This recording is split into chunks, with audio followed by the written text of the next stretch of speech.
Good day friends, this is another video from Reva Kitchens and Interiors.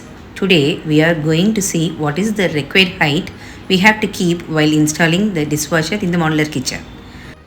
The basic clearance we need is 33.5 inches, that is 2 feet 9 inches. For the depth we need 22 inches and for width we need 24 inches. So including the granite slab we need minimum 35 to 36 inches. In front of the dishwasher, we need minimum 2 feet 6 inches, that is 30 inches, to open the door of the dishwasher.